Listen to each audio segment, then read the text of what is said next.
Welcome back to Calculus 2. In this lecture, we're going to continue our understanding of definite integrals by calculating other geometric quantities besides area. In this lecture, we'll see how definite integrals can represent certain volumes.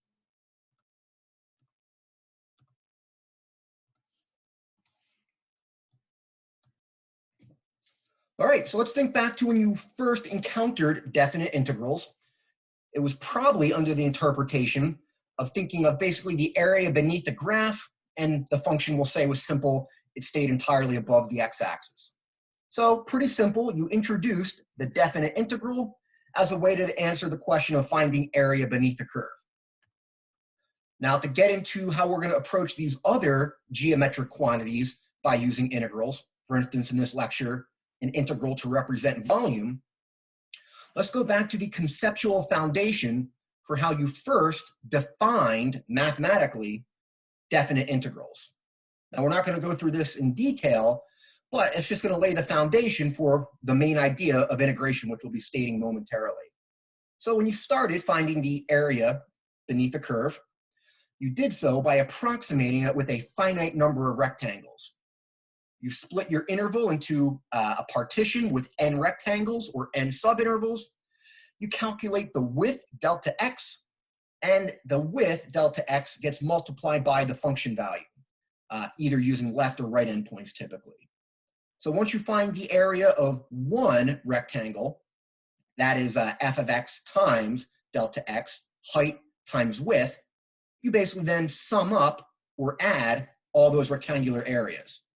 Now that's still an approximation. The conceptual leap to get the exact area, as with all quantities in calculus, we use limits. We then at the end take a limit as the number of rectangles approaches infinity.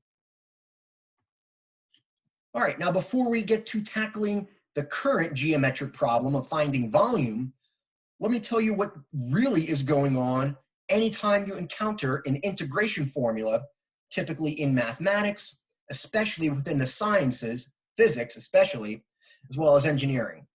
Anytime you see an integral formula, it was likely arrived at by summing or adding up small pieces or small quantities. We did that here with area beneath the curve by summing up small pieces. The small pieces were thin rectangles. We're going to be trying to doing the same thing throughout finding formulas for these other geometric quantities. And we're going to apply this idea now to finding the volume, and then a little bit later to surface area for a solid, and then eventually using the same idea to find the length of a curve. Okay, so let's go ahead and get into detail for how that will work. Let's suppose we have a particular solid here. It is a three-dimensional object. It could be regular or irregular, oddly shaped or not. And how we're going to approach this is we're going to try to partition this into small pieces, kind of like what we did with the foundation for approximating area, splitting an area into a bunch of finite number of rectangles.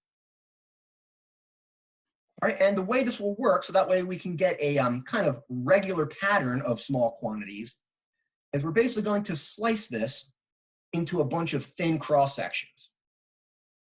Now, these sketches are kind of hard to draw by hand, but you can imagine as we make these thin cross sections thinner and thinner, as we use more of them, kind of the rectangular, straight, sharp edges, gradually as they become smaller, start to smooth out. So as we use more thin cross sections, we get a better approximation. Now, don't worry, we're not going to attempt to find basically an approximation for volume. That'd be very tedious. But we are going to take the approach that if we can find the volume for one of these cross sections, we basically have our kind of integral formula. The idea being we sum or add up all those pieces. Adding or summing up is integrating. All right, now take a look at that solid. Kind of as it's oriented, you can see if you start at the very wide, taller end, as you slice down the object, the cross-sectional areas, they change size. So here we just kind of pulled one out of the middle. We're looking at just one representative cross-section. We're going to again call the width delta x. You can probably see how we'll pass to the exact volume, delta x will pass in the limit to dx, the infinitesimal width. And the cross-sectional area, we have it here expressed a as a function of x. Like with the rectangular approximation before, the heights of the rectangle vary depending on the x value where you determine the heights. Now, the cross-sectional areas will vary depending on where we take a particular slice. All right, the dimensions here give us a very easy way to find the volume. Earlier, the area or size of one of these approximating pieces was a rectangle. The area formula for a rectangle is very simple, length times width, or in the orientation, height times width. To get the volume for one of our pieces, we're no longer calculating area, we need the volume of one of these pieces, or thin slices or cross sections. And what we can do is take the thin width, delta x, we multiply that by the cross-sectional area. That at least has the correct units for volume. Delta x is a length that has dimensions, for instance, meters, and then cross-sectional area should be meters squared. Meters times meters squared gives you the right volume for, right units for volume, meters cubed. So here we multiply the cross-sectional area by the width, delta x. Now this seems really simple. We're not going to get into complete mathematical detail. I prefer to keep things a little less rigorous. But what we do is take one of those pieces of volume, a of x, the cross-sectional area, times the width, delta x, and then we sum all them up. The main idea of integrating is summing turns into an integral. In the limit, as we use an infinite number of thin cross-sections, the finite width, delta x, turns into the infinitesimal width, dx. And we get it here. So rather surprisingly, we get our volume formula. It is an integral from a to b, but now of a cross-sectional area that depends on x. And we integrate that over x.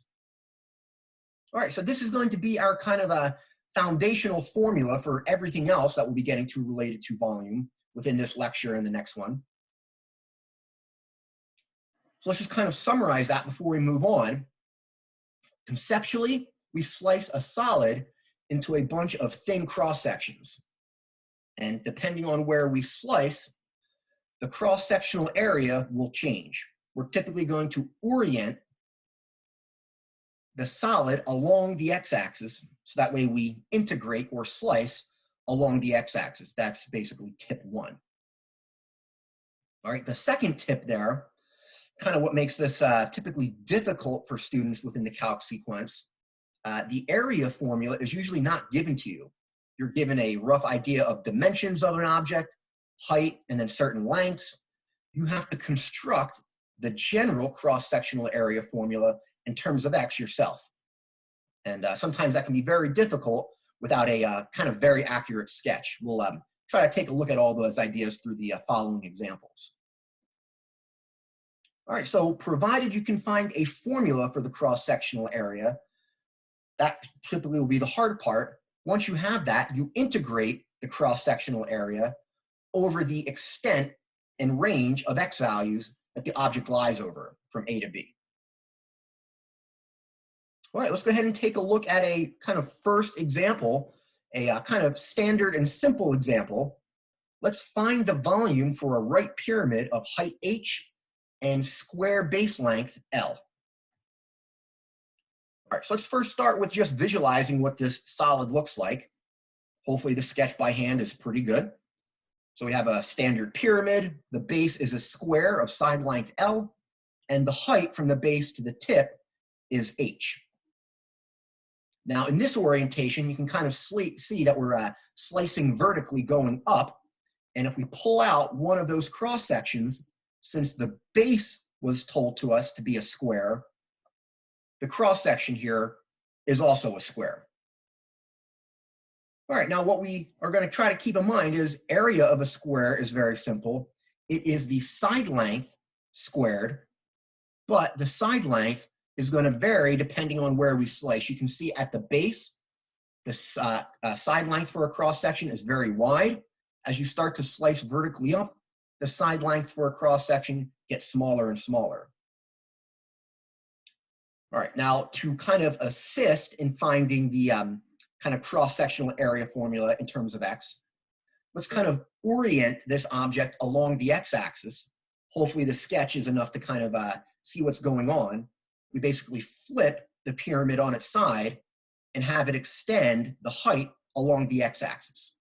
We're going to put the tip at the origin, 0, 0, and then it will get wider down the positive x-axis. All right, so you can kind of see with the sketch, I put a cross-section kind of right in the middle. What we're going to try to do is find the area of one of those cross-sections, one of those representative cross-sections. All right, now there's going to be a few ways that we can do that. Let's take a look back at a side view without the kind of a three-dimensional aspect of the sketch and start to label a few things. So I put the cross-sectional area there. I'm just drawing a two-dimensional visualization for this. And since we have the x-axis kind of in the center, notice the base length, L, extends above the positive x-axis and below. So we kind of have the upper corner there at the coordinate h, comma, L over 2, and then the bottom edge or point at coordinate h, comma, negative L over 2. That total length then is going to be of length L. Okay, now notice here I put x representing kind of how far along the x-axis that cross-sectional slice is. We're going to make that cross-section right at some arbitrary x value, which we'll call x. All right, so our goal now is kind of for that cross-sectional slice, we want to find its area. All right, let's take a look at that. There's a few ways to do this. I switched to a two-dimensional view here because it looks like the edge, that top edge of the pyramid, looks like a straight line. Now, one idea that we'll be using repeatedly throughout this lecture and the next one is trying to find that height there. You can see it for basically half the side length of the cross-sectional area. We're denoting that as y. We can find y as a function of x. And that's very simple here since the boundary edge is a straight line. Now, first, take a look at your lengths there. X is along the x-axis. Our cross-sectional area, which is a square, the side length would be 2y. Kind of as we have it oriented, y is just the distance from the x-axis to that linear edge. And then there's also the bottom part of the cross-sectional area kind of reflected below the x-axis. So if we can find y as a function of x, we then double y to get the side length of our cross-sectional square. All right, now, fortunately, we can very easily find y as a function of x here. It's basically just finding the equation of a straight line. We have 2 points. We have the tip or top of the pyramid at 0, 0, and then that edge in the first quadrant with coordinates h, L over 2. So we have 2 points. We can apply our basic slope formula, rise over run, and we get the slope for that line, that edge, as L over 2h. The y-intercept is 0, so using your basic equation of a line, y equals mx plus b, we get y as a function of x here as the slope, L over 2h, times x. And this will basically be the hard part for the question. We have now determined y as a function of x, and our cross-sectional area would be basically the side length, 2y squared. So if we basically plug that in, plug into your general area formula for a square, side length squared. We're kind of doubling y, and we plug in y as L over 2h x. Square that. Just be careful to square each quantity in the fraction. And we get that our cross-sectional area as a function of x is L squared over h squared times x squared, where x is where along the x-axis we make the slice. All right, now, this is a standard way that we're going to apply to problems. We're going to try to find basically certain distances, y as a function of x. So here we found basically a simple function for that boundary edge. We'll see that in action later. There is a second way here. Maybe you didn't see this as the edge being the equation of a line. Maybe you are on top of your geometric ideas. You can use similar triangles here. So if we just take a look at basically the upper half, the part of the sketch above the x-axis, we have a right triangle. The cross-sectional area gives us a smaller triangle. The height of that smaller triangle is y. The length is x. The larger congruent triangle, or similar triangle, has height L over 2, and now the base length is h. So if we take a ratio of side lengths, we'll take the ratio of the height divided by the length. We get a very simple relationship here, a ratio that we can solve for y as a function of x. And as it turns out, we get the same exact thing. You might find one of these arguments a little simpler. The first approach that we took, finding y as a function of x, is a little more general for what we'll be getting to. But in the case where you see a triangle, maybe using a argument for similar triangles would go a little bit quicker. All right, so all this was just to get the formula for the cross-sectional area as a function of x. We arrive at it in two different ways. So now that we have a as a function of x, our cross-sectional area, we can integrate this and we're done. So let's go back to the problem. We now found our cross-sectional area. We're going to interpret the length L and height h as constants. Only x is the variable. All right, at this point, the actual calculation should be very minimal. Since we went through that work together, maybe pause the video here and see if you can complete the problem. We'll check in about a minute.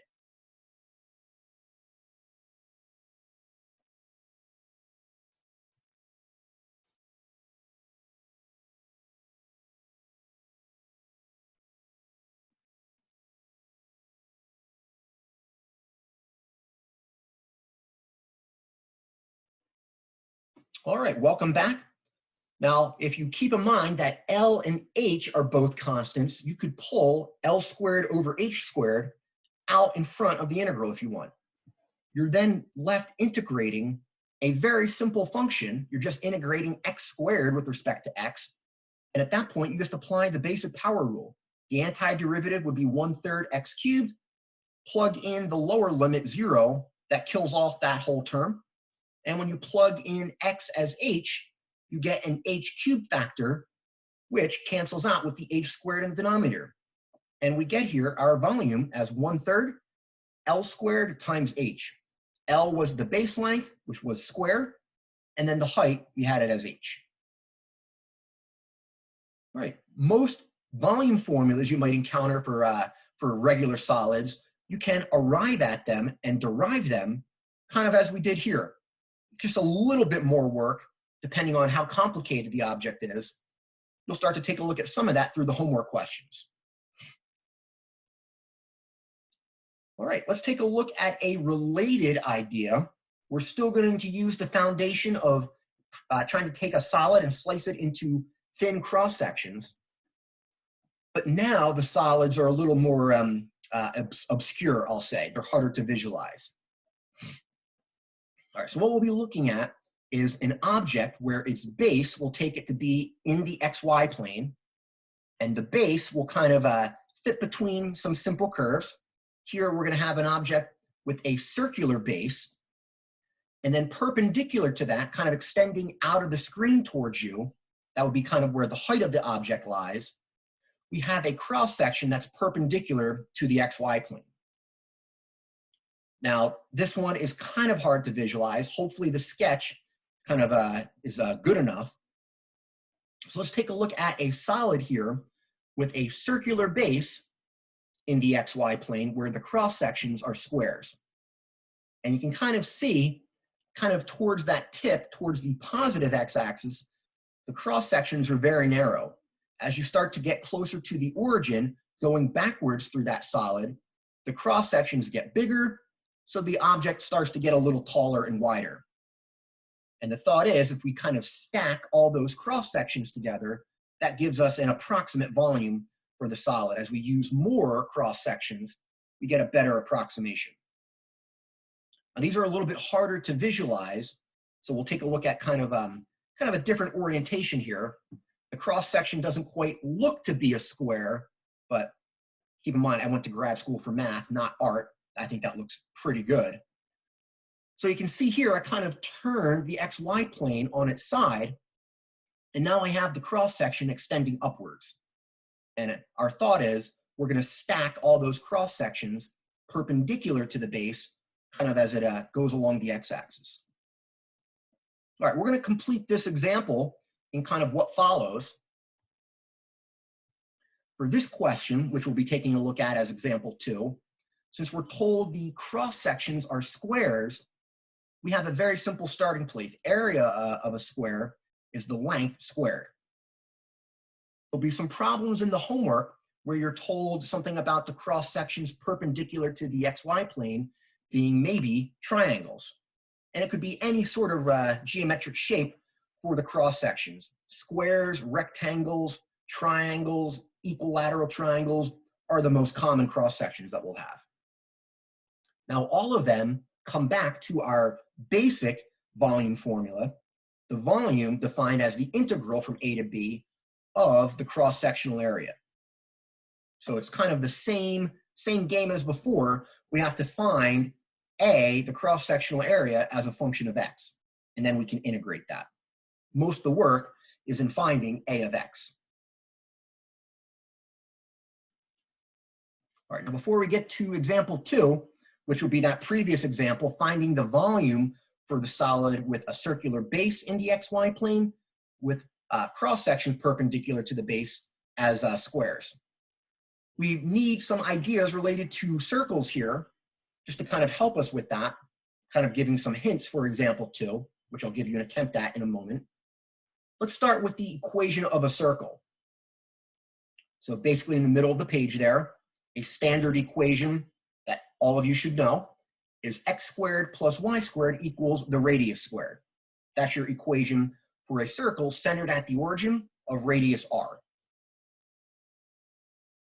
All right, now what we're going to be trying to do, like we did in example 1, recall our way that we found y as a function of x to determine a certain length. We'll be doing something similar for example 2. We might want to take the equation and then turn it into y as a function of x. So basically solve that equation for y. Since you have y squared, you have to cancel it by taking the square root, and you get the plus or minus. Now individually, the positive root and negative root define functions. You can see the entire equation fails the vertical line test, so it wouldn't define a function as we know it. So if we split it into the upper and lower half individually, these individually define functions. We're typically going to work with the positive root corresponding to the upper half, since we're basically just going to find a distance from the basically the x-axis to the curve, and then we can double that like we did in example 1. Recall the side length was 2y, and we found y as a function of x. All right, so maybe copy this down. We're going to need that for example 2, which we'll take a look at right now. So this is that kind of problem that we stated a few minutes ago. We had a visualization for the solid. Pause the video and rewind if you need. But there was kind of a circular base in the XY plane. We'll assume it to be a circle of radius 1. And the cross sections perpendicular to that base are squares.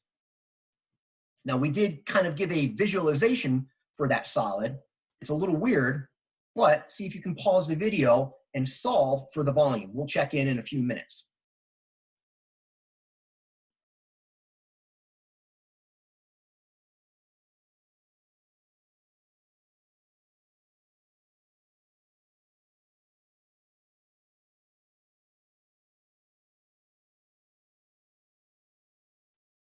All right, welcome back. Let's visualize this. Here you can see in my sketch, I actually tried to make it look like a square. Make sure you get your money's worth here. All right, and then I switched to a kind of top-down view. I find myself, it's very hard for me to see how all the different side lengths, curves, and everything fit together if I draw a true three-dimensional sketch. So let's just take a look at a top-down view.